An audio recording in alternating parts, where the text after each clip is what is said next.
How Mad Max Fury Road was filmed. Judging by the name, in a mental institution. Shooting of this film was delayed more than 10 years because of a series of challenges and setbacks, and the performers of the lead roles clashed with the director, not understanding his ideas. But in the end, the film surpassed all expectations, receiving widespread recognition and became one of the greatest films of the decade. Movies Inside Out presents Mad Max Fury Road is a 2015 post-apocalyptic action film that became the fourth installment in the franchise about the iconic character Max Rokitansky.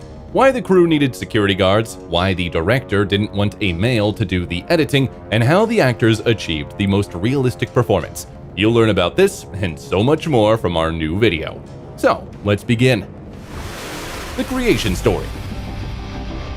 The story of the movie Mad Max Fury Road began back in 1987, when the writer, director, and producer George Miller had the idea to return to his franchise and make a new Mad Max, the basis of which would be endless chases.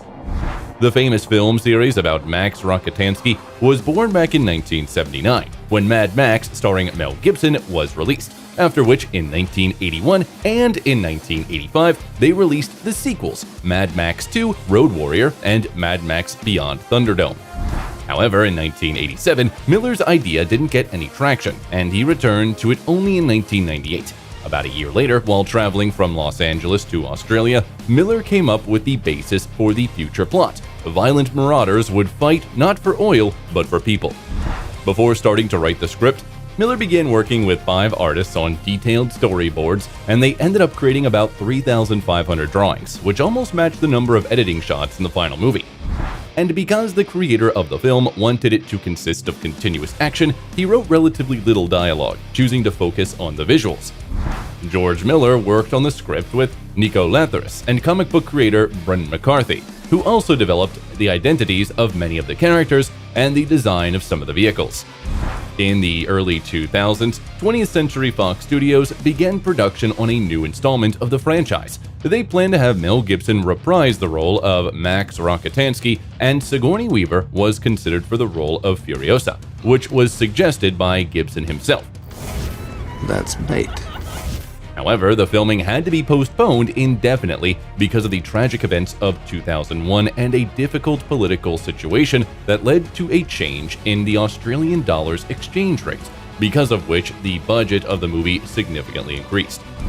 But the problems didn't end there. Tightened travel and transportation restrictions in the lead-up to the war in Iraq made it difficult to organize the main filming location in Namibia. Then Miller temporarily abandoned Max and began work on the animated comedy Happy Feet, released in 2006.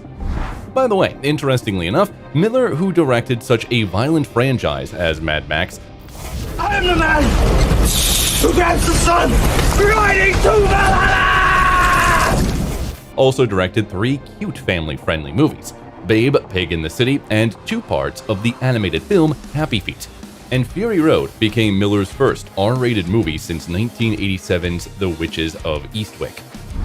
That same year, 2006, Miller returned to Fury Road, but now he imagined the movie without Gibson, as the latter was no longer young enough to play Max and was more busy directing his own films. Only in May 2009, it was reported that the creators of the movie are searching for filming locations for the ill-fated Mad Max. In addition, at the time, the project went from Fox to Warner Brothers, and work on it finally got underway more intensely.